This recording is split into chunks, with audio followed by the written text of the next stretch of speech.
Portia here with Stitch Story, and today I want to share with you my pattern for my convertible mitts, aka flip top mittens, whichever one you choose to call them.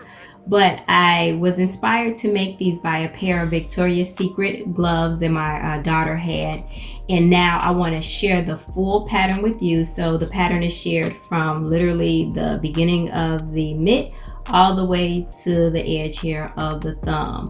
In order to complete this pattern, you will need a set of 6 double-pointed needles. You will need some sliders. I purchased these from Joann Fabrics. It came in a set of 3. I only used 2. I'm thinking about using the third one on a hat. Don't know yet. But just make sure it's something that you like, something that's blingy, pretty much, or not. It's up to you. But if you like bling like I do, make it bling.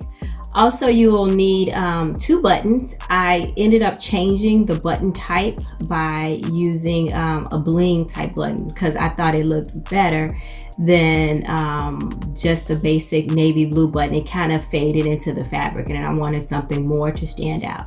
A pair of scissors to clip your ends, a stitch holder or a pair of scrap yarn to hold some stitches that we'll use on the thumb, a needle to sew in all your ends, a tape measure so we can stay on track, and then some yarn. I chose to use this Bernat Softee baby yarn. It's a 3-ply yarn. Again, it's very soft, feels good against my skin, and this was approximately 362 yards. So I still have a lot of yarn left, and I'm thinking about making a beret to match the gloves. I'm not sure if I'm going to do that yet, but hey, if I should and you guys want to see it, let me know in the comments below. But other than that, let's jump right in. The right hand mitt is completed. We have woven in all of our loose ends, tightened up anything that needed to be tightened up, and then I have already added my embellishments. So we are going to begin with the left hand mitt, and I am going to use the crochet cast on. I really like the way it created this fluted edge here for the cuff. I think it's just a cute but simple little detail. So let's go ahead and begin and get this out the way. Now, using a size H crochet hook, make our slip knot. Nice and snug there. But our double pointed needle right up against that. And from the back, we wrap around, hold, and pull through.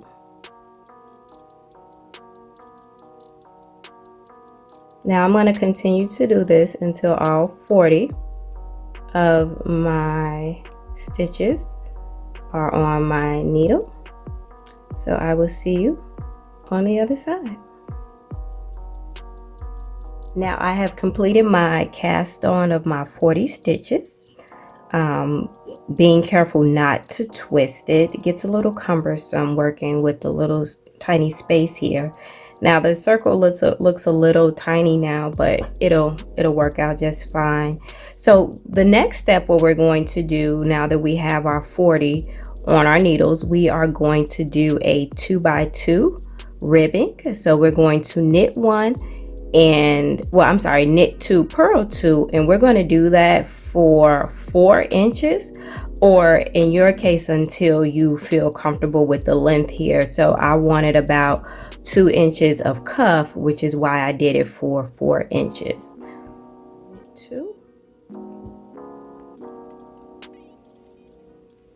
pull tight there to join that round, forward purl 2.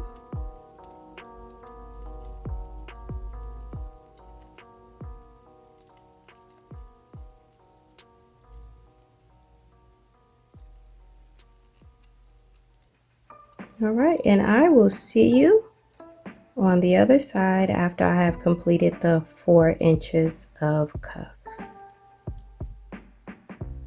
Our 4 inches for the cuff is now complete, and for me that was 28 rows, and depending upon how long you want your cuff to be, maybe shorter, maybe longer, but I'm at 28 rows.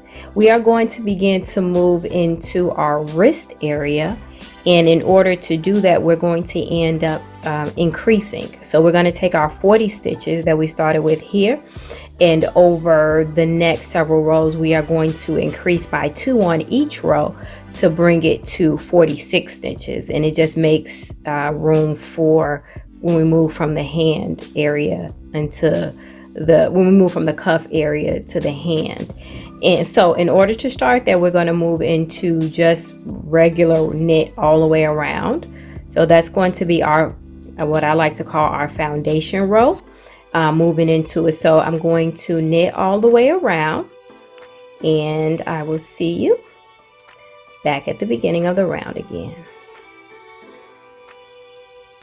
All right, there we have it, all the way back to the beginning. We did a round of knit, no purls, and so from here we are going to begin our increase. In order to do that, we are going to knit 1 in the beginning. You see the little bar here? We are going to make a new stitch with the bar by placing it on the needle. There. We're going to knit in the back of it so that we can close it up so it won't create a hole. And then we knit. So that's one of our increases, and it creates pretty much an invisible increase. And then we are going to continue to knit all the way around until we get to the 1 stitch before the end. I am going to make 1.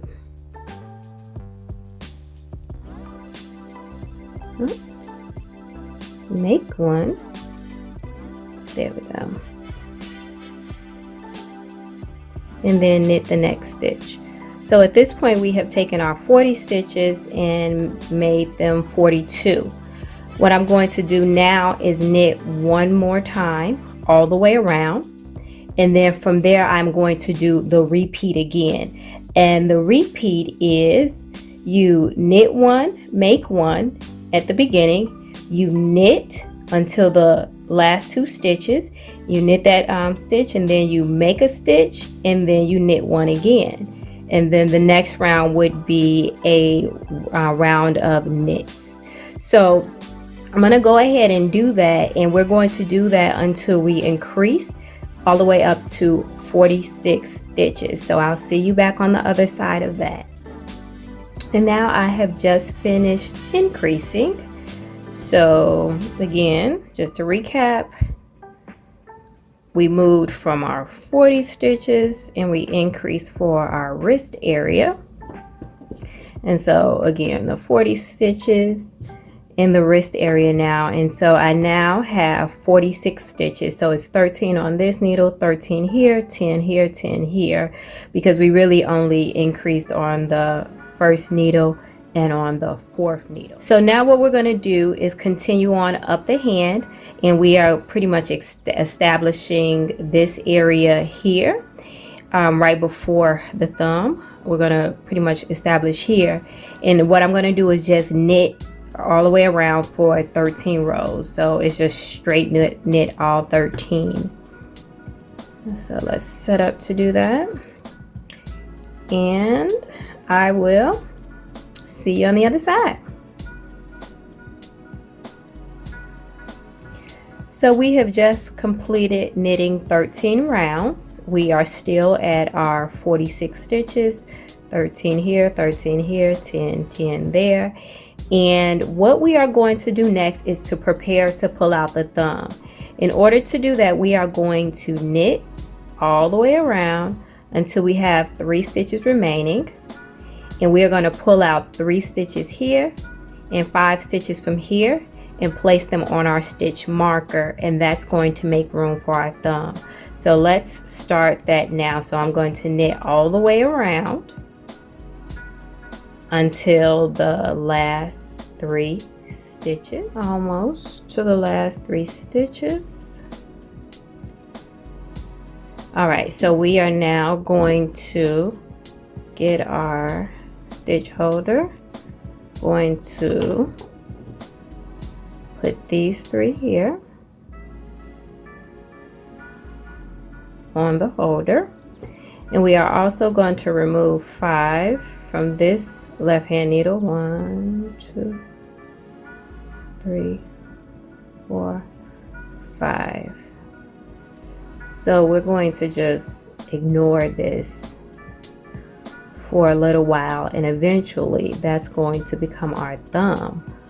But in the meantime, we have 38 stitches left on our 4 needles, and we are going to just continue to knit around, and we're going to pull tight, and we're going to knit around for 6 rounds. So let's go ahead and get that started. Like I said, pull tight to ensure that we close that gap, and don't worry about that. It's just hanging out, having fun all by itself. All right, so I'll see you at the end of my 6 rounds. So what we're going to do now is begin to establish the front from the back of the mitt. So if we take a look at our finished mitt here, there's a point where we have to create this area here, which is a 1x1 rib, but if you turn it around, it's all knit. So that's the area we're going to create right now. Now, in order to start that, what we are going to do is go ahead and knit the first 19 stitches. Remind you, we have 38 stitches on our needle now since we separated out our thumb, and we are going to knit 19 stitches. And once those 19 stitches are done, we are going to do a 1x1 rib over the next 19 stitches. So let's do that now. So these first 19 stitches are knit, just a regular knit stitch. The next 19 stitches that are on these next 2 needles, we are going to do a 1x1 rib. So we're just going to knit back and forth to establish that. So I will see you at the end of that section. This is establishing the inside of our mitt. So it would be here. So our thumb is here and we're here. So what we are going to do to get this area, we're going to continue the 1x1 rib for 3 more rows, and we're going to just simply knit back and forth. So it will create a separation. It's going to create a little flap, but we will later sew up the sides to get it combined. But again, we have already established the 1x1 rib for 1 row, and we're going to continue this for 3 more rows. But in order to do that, we are just going to knit back and forth. We are not going to go around. We are going to continue the 1x rib, but it's just going to be back and forth. So what that means is at this point, I'm going to turn my work around, and we are going to do what's called flat knitting.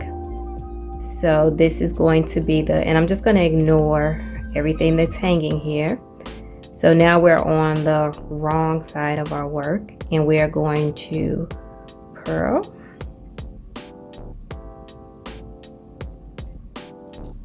and then knit 1, and we are going to continue this back and forth for 3 more rows, and it creates a little flap there. Like I said, we will sew it up at the end of our work during finishing. So I will see you when we are done with these next 3 rows.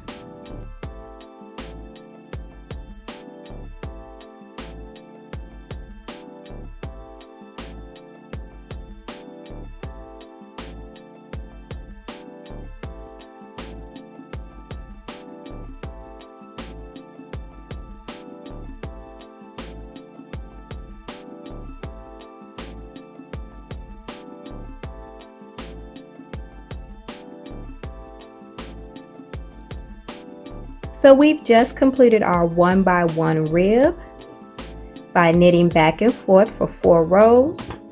Again, that is this section here on our mitt, so it's the inside of our glove. And so what we're going to do now is go ahead and bind this section off. Remember I mentioned that we're going to just leave it be for now. We really don't have to pay any attention to it because we're going to eventually end up sewing it to the other side once we are all done, and that happens in our finishing. So what I'm going to do now is go ahead and bind off our 1x1 rib area. And in the next video, we're going to complete the rest of our project. The rest of our project is the top part of the mitt. We are going to create a thumb, and then we're going to finish off by adding our embellishments and all that good stuff. So of course, if you have any questions or concerns, just drop them right below in the comments and I will absolutely respond to you. And also don't forget to subscribe to Porcha's Stitch Story by hitting that subscribe button right below this video. Until next time, bye-bye.